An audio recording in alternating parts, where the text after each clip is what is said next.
Magpapatuloy ang istorya sa isang bilihan kung saan nagtatanong si Longlong kung tingin raw ba ng bida na maganda ang swimsuit na hawak niya. Pero hindi ito sinagot ng ating bida at makikita sa mukha nito ang pagkainis. Nang nagsaad si Miss Yuan na tingin nga raw niya na hindi pa sapat ang swimsuit na iyon para rito, tingin raw niya na kailangan pa nga raw nito na pumili ng iba. Hindi nga raw bagay ang swimsuit na iyon para sa gwapo nitong itsura. Samantala nagtanong si Longlong kung bakit raw ba naroon ang babae na iyon at hindi nga raw siya dapat tignan ng ganon dahil hindi raw siya komportable. Sinagot siya nito na naroon raw siya upang bumili rin ng swimsuit at gusto rin daw niya na malaman kung ano ba ang swimsuit na bibilhin ng male god. Ano raw kaya na mag-recommend siya sa bida ng mga swimsuit na gagamitin nito?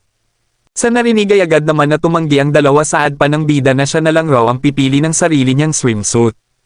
Nang nagsaad pa si Miss Yuan habang may manyakol na mukha na gusto nga lang raw niya na tulungan ang kanyang kaibigan. Subalit agad ni Longlong na hinawakan ang bida dahil gusto nga lang raw na mag-take advantage ni Miss Yuan rito. Kung kaya napagdesisyonan na lang ng mga ito na kanya-kanya na lang ang pamimili. Sa napagdesisyonan ng mga ito ay naiiyak na lang si Miss Yuan dahil gusto nga raw niya sana na makakuha ng larawan ng male god upang maging souvenir. Samantala natigilan ito dahil gusto nga na magpatulong ni Miss Min sa kanya dahil hindi nga raw niya alam ang patungkol sa mga swimsuit, kaya gusto niya na si Miss Yuan ang pumili para sa kanya. Agad naman na pumayag si Miss Yuan sa sinabi nito at magmumukhang maganda raw ito ngayon na aabot sa puntong papuriin ito ng male god. Tanong pa nito kung nabuksan na raw ba ang utak ni Miss Min. Sinagot ito ni Miss Min na salamat raw dito at nalaman na niya ang mga bagay-bagay na dapat niyang matutunan. Sa narinig ay naging masaya naman para sa kanya si Miss Yuan. Ngayon raw naiintindihan na raw ba nito ang mga bagay-bagay at ang gusto nito. Sa sinabi nito ay sumang-ayon si Miss Min na naiintindihan na niya ngayon at hindi na siya isang babae na sobrang inosente na parang bata. Sinabihan naman ito ni Miss Yuan na gusto nga raw nito ang bida at mahal niya ang male god. Pagtapos may sinabi itong mga bagay-bagay na hindi na pinaririnig pa kung saan makikita na lang ang pagsang-ayon ni Miss Min rito. Samantala babalik ang eksena sa ating bida kung saan nababahala ito dahil hinayaan raw niya na magkasama si Miss Yuan at Miss Min na bumili ng swimsuit ng sila lang. Nang matigilan ng mga ito dahil nagtanong si Miss Yuan sa kanila kung maganda at bagay raw ba ang swimsuit na suot niya sa kanya. Sa nakita ay labis na namula ang bida, masyadong sexy nga raw ang babae na ito at masyadong lantaran. Sinabi naman ni Miss Yuan na tingin raw ba ng male god na hindi na masama ang kanyang suot. Nagsaad ang ating bida na nagtanong kung ayos lang raw ba na magsuot ng ganun sa swimming lesson nila. Sinagot ito ni Miss Yuan na ayos lang raw dahil lahat nga raw ng tao ay nagsusuot na ng ganun ngayon. Nang nagtanong ang bida rito na hindi naman raw siguro na ito pa ang pumili ng swimsuit ni Miss Min, di raw ba? Ngunit sa inaasahan siya nga raw talaga ang pumili ng swimsuit nito, kaya nagulat ng husto ang ating bida na nagtanong kung nasaan na raw ba si Miss Min ngayon. Sinagot ito ni Miss Yuan na kasalukuyang sinusuot pa nga raw nito ang swimsuit sa lugar na iyon. Sa narinig ay lumapit ang mga ito sa lugar at nagtanong kung ayos lang raw ba si Miss Min. Sinagot ito ni Miss Min na ayos lang raw siya, sadyang kakaiba nga raw ang kanyang suot kaya siya nababahala. Magbabalik tanaw kung saan nagsaad si Miss Min na hindi raw niya maunawaan kung bakit silang mga babae nagsusuot ng mga ganon. Sinagot ito ni Miss Yuan na napag-alaman nga raw sa pag-aaral na minsanan na ring nagsuot ng ganon ang mga ninuno nilang babae at alam raw ba nito na gusto ng mga lalaki kapag nagsusuot ng ganon ang mga babae. Babalik sa kasalukuyan kung saan namumula na lang ang bida habang sinasabi ni Longlong na tingin raw niya na ayos lang na ipakita ni Miss Min ang suot nito sa kanila. Nang nagsaad si Miss Yuan na kahanga-hanga raw talaga ang suot nito na swimsuit, kung kaya pagmasdan raw ng mga ito. Kung kaya kailangan na raw na lumabas ni Miss Min sa ngayon para mapakita nito ang taglay niya na kagandahan. Habang kasalukuyang nakakaramdam ito ng hiya ay lumabas na rin siya at nagtanong kung ayos lang raw ba ang kanyang suot at bagay raw ba sa kanya. Sa nakita ay agad na sumang-ayon ang dalawa na bagay raw talaga ang swimsuit rito at talagang napakaganda. Sinabi pa ni Miss Yuan na may isa pang araw siyang swimsuit na tingin niya na babagay rito. Ano raw kaya kung subukan nito ang kanyang hawak nang malaman nila kung talagang bagay raw ba? Sa nakita ay parang nag-aalangan naman si Miss Min dahil parang kapag nasuot nga raw niya ang swimsuit na iyon ay baka raw na masyadong mapakita niya ang kanyang katawan. Nang inagaw naman ng bida ang hawak ni Miss Yuan. Sinabi nito na hindi nga raw dapat makinig si Miss Min sa sinasabi nito at hindi raw nito kailangan na gamitin ang swimsuit na iyon. Sinabihan lang naman ito ni Miss Yuan na paano raw kaya na kung ang bida ang mag-try, hindi naman raw ito mababawasan ng laman kung susubukan lang nito. Sa narinig ay nainis na lamang ang bida rito dahil sa pagiging manyakol. Sa isip-isip din nito na sa ganung paraan raw ng pananamit ng mga kasama niya saan raw ba niya ilalagay ang kanyang mata.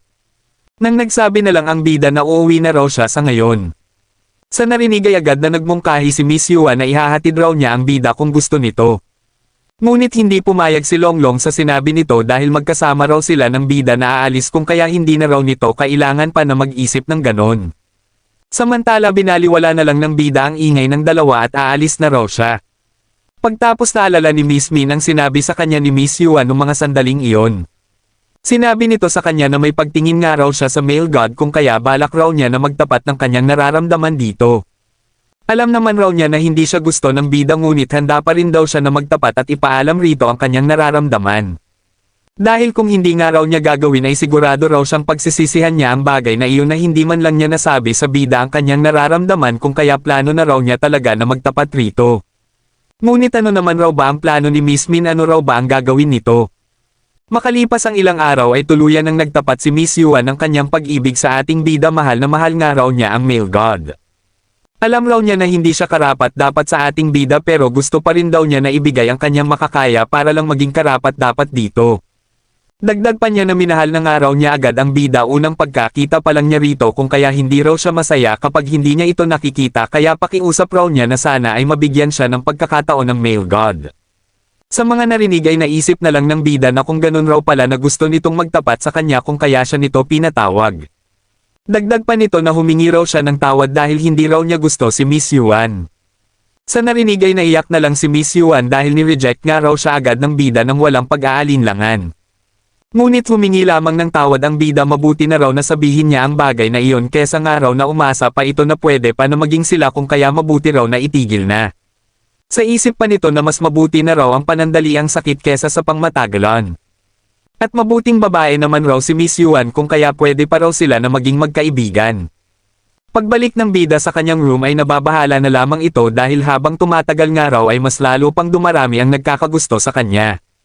Nang sinalubong siya ni Longlong sinabi nito na mabuti raw na nakita na niya ang bida dahil kanina pa raw niya ito hinahanap. Sa narinig ay nagtanong na lang ang ating bida kung ano raw ba ang dahilan nito at hinahanap siya. Sinagot siya ni Longlong habang namumula na may nagyaya raw sa kanya sa labas. Sa narinig ay iba ang naisip ng bida dahil iniisip nito na baka raw may gusto makipag-away kay Longlong dahil rito kaya kailangan raw niya itong samahan sa labas. Ngunit hindi inaasahan ng bida dahil may nagpadala lang raw ng love letter sa kanya kung kaya naisip raw niya na puntahan ito. Sa narinig ay labis na nagulat ang bida dahil hindi nga nito inaasahan ang mga pangyayari, napapatanong pa ito na kung anong araw nga raw ba ngayon at ang daming babae ang nagtatapat.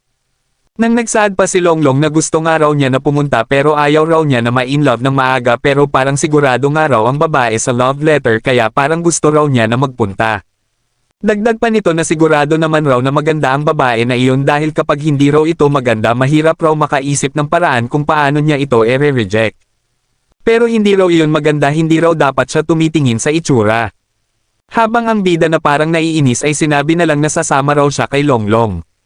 Maya-maya kung saan nasa lugar na sila kung saan magtatapat ang babae kay Longlong. Nang napapatanong si Longlong kung bakit raw ba nakasama pa nila si Miss Min sa lugar. Sinagot siya ng bida na isang babae pa rin daw ang magtatapat rito kaya sa oras raw na hindi ito kumilos ng maganda nariyan raw si Miss Min para tumulong. Sa sinabi nito ay agad naman na naunawaan ni Longlong. Sinabi pa nito na babalik raw siya agad matapos niya na i-reject ang babae na iyon. Pagtapos agad itong nagtungo sa babae habang nagtatanong si Miss Min sa bida kung ano raw ba ang ibig sabihin ng may gusto sa isang tao. Sinagot siya ng ating bida na iba-iba nga raw ang sagot. Pero ang sagot raw niya ay sa oras na may mahal kang isang tao at gusto mo itong makita araw-araw, tingin raw niya na parang ganun iyon. Sa sinabi ng bida ay nagsaad si Miss Min na ganun raw siya. Nang hindi na natuloy pa ang balak nito na sabihin dahil bigla na lang na hinalikan ng babae si Longlong nang walang pasabi. Sa nakita ay labis na nagulat ang ating bida, isang direktang halik nga raw kaagad ang ginawa ng babae ng biglaan. Sa ginawa naman nito ay agad siya na sinampal ni Longlong habang nanatiling gulat lamang ang ating bida. Pagtapos agad na nagtungo ang ating bida sa dalawa na nagtanong kung ayos lang raw ba si Longlong. Nang lumapit si Longlong sa ating bida at umiyak sapagkat nawala na raw ang kanyang unang halik habang humihingi na lang ng tawad ang babae kay Longlong sa kanyang ginawa. Sa isip naman ng bida na hindi naman raw masama ang itsura ng babae pero masyado nga raw itong padalos-dalos. Samantala lumuhad na ang babae na humihingi ng tawad kay Longlong dahil nabigla lang raw siya kaya niya nagawa ang mga bagay na iyon. Samantala naiisip na lang ng ating bida na hindi nga raw dapat kumilos ng ganun si Longlong, talagang kakaiba na nga raw ang mundo sa ngayon. Pagtapos nagsaad si Longlong habang nasa bisig ng ating bida na umalis na raw ang babae dahil ayaw na raw niya itong makita pang muli.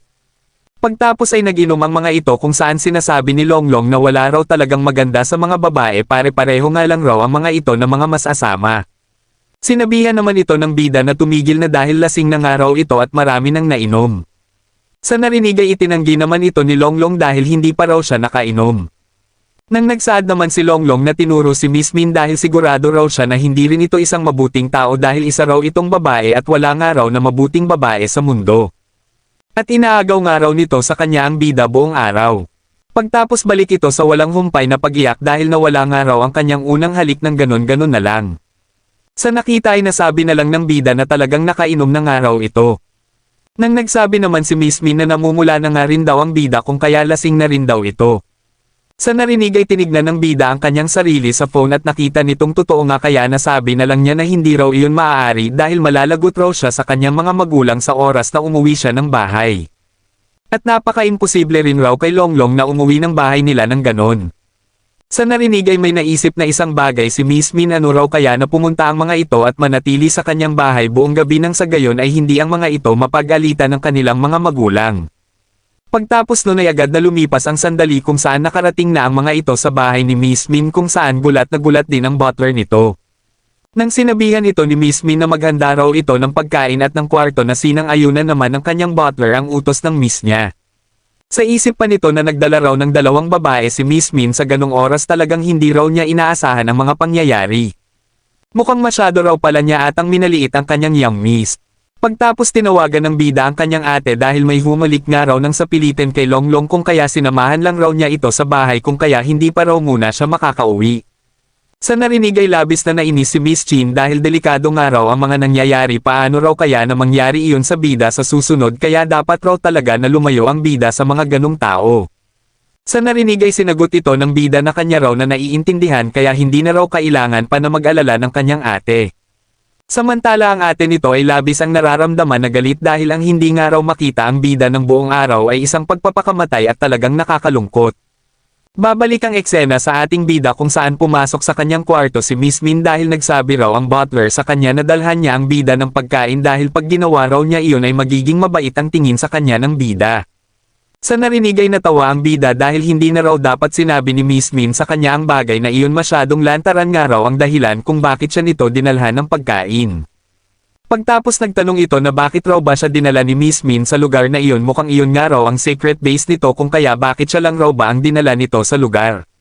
Sinagot siya ni Miss Min na lahat raw ng nasa kwarto na iyon ay kanyang baby at ang bida raw ay isa sa mga baby niya.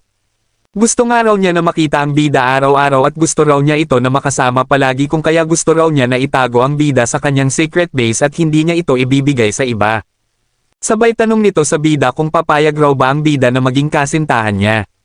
Sinagot ito ng bida na ayaw raw niya na paasahin pa si Miss Min at ayaw raw niya na magsinungaling pa rito.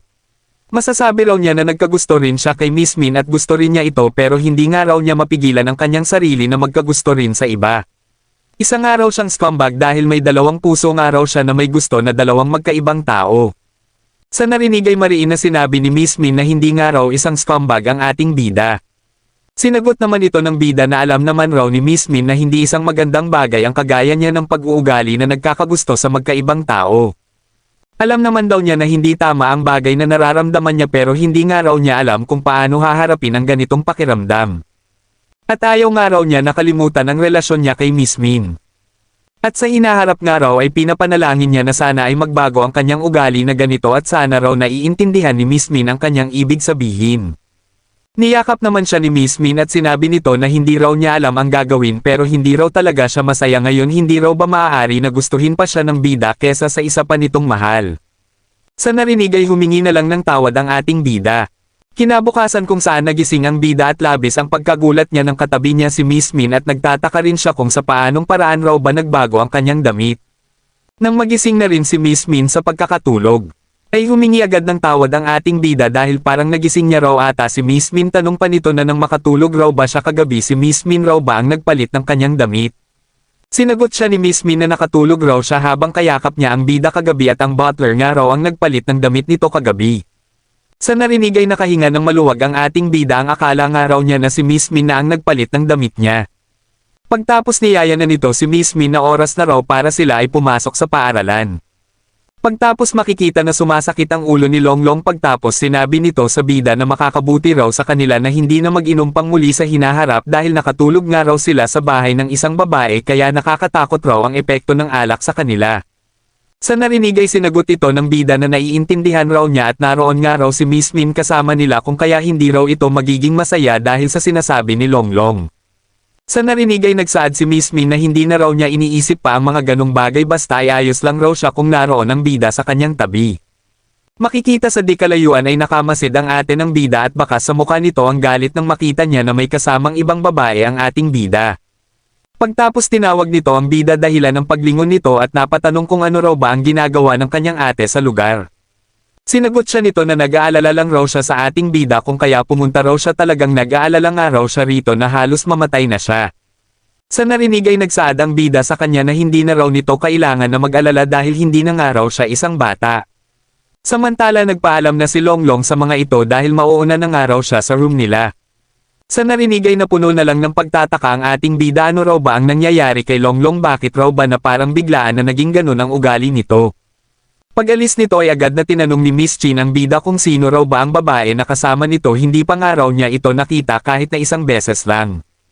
Sinagot siya ng bida na iyon nga raw si Miss Min ang kanyang kaibigan. Nang nagsaad naman si Miss Chin na nagpakilala bilang ate ng ating bida at hindi pa nga raw ng bida nabanggit sa kanya noon si Miss Min kung kaya nagtataka raw siya kung palagi raw ba na magkasama ang dalawa. Samantala nang marinig ni Miss Min na ate ng bida ang babae ay agad ito na natuwa na may nakilala na siya sa isa sa mga pamilya ng ating bida. Kaya agad ito na nagbigay ng paggalang at sinagot ang katanungan ni Miss Chin na masaya nga raw sila ng bida na magkasama. Sa narinig ng mga kataga ay agad na napagtanto ni Miss Chin na halata na raw sa babaeng iyon na may gusto ito sa ating bida. Dahil sa naisip ay agad ito na lumapit sa ating bida na may balak na gawin. Pagtapos lumapit ito sa ating bida sa isang distansya na hindi naman pangkaraniwan na ginagawa ng isang ate sa kanyang nakababatang kapatid. Sinabi pa nito na mamayang gabi raw ay magtutungo siya sa kwarto ng ating bida. Sa narinig ay napuno na lang ng pagtataka si Miss Min dahil parang hindi na normal ang mga nangyayari. Habang nasisiyahan naman ang ate ng bida sa nakikita na reaksyon ni Miss Min dahil balak talaga nito na mawala ng pag-asa si Miss Min sa ating bida nang sa gayon ay wala na siyang kaagaw pa. Dagdag pa nito sa bida sa mahinang boses na kailangan raw nila na mag-usap ng ating bida. Sinagot siya ng bida na sige nga raw kung iyon ang gusto ng kanyang ate, hindi na raw nito kailangan pa na sabihin iyon ng palihim.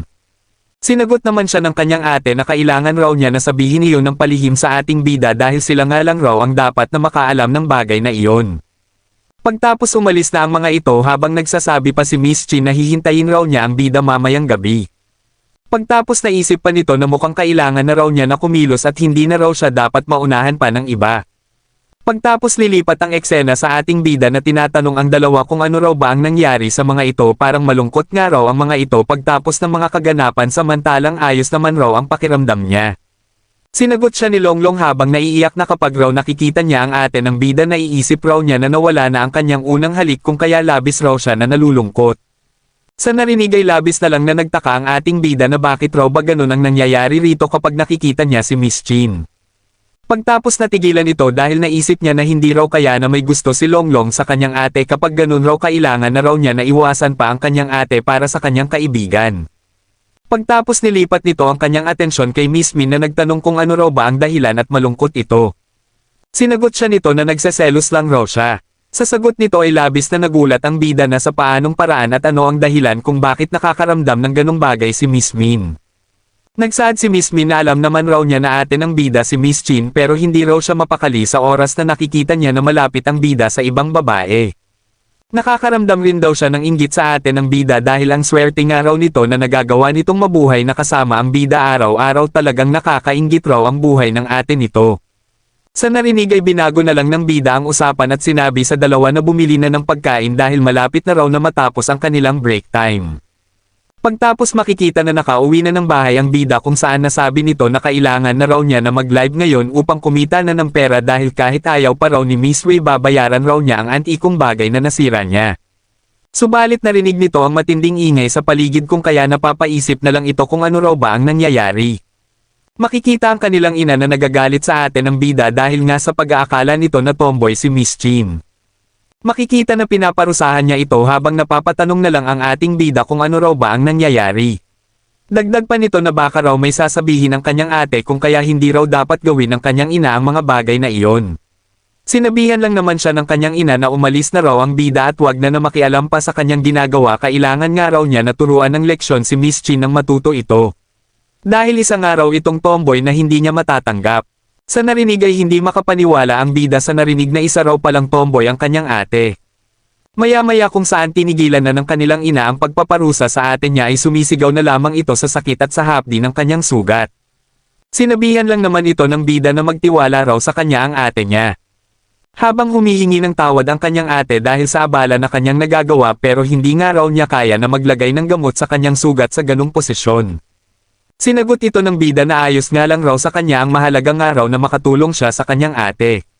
Sa isip pa nito ay nahihirapan siya dahil ang hirap nga raw na tumingin sa kanyang ate sa ganung posisyon. Pagtapos dahan-dahan itong naglagay ng gamot sa sugat ng kanyang ate upang gumaling ito. Pagtapos nagtanong ito kung ano raw ba ang dahilan kung bakit nagagalit ng ganun ang kanilang ina rito. Sa isip pa niya na hindi nga raw siya naniniwala na isang tomboy ang kanyang ate, hinalikan nga raw siya nito ng nakaraan kung kaya hindi raw siya naniniwala na tomboy ito. Nang humingi naman ng tawad ang kanyang ate dahil isa raw talaga siyang tomboy. Nung nakaraan nga raw ay naging malapit siya sa bida dahil naiisip raw niya na isang babae ang bida kaya ganon.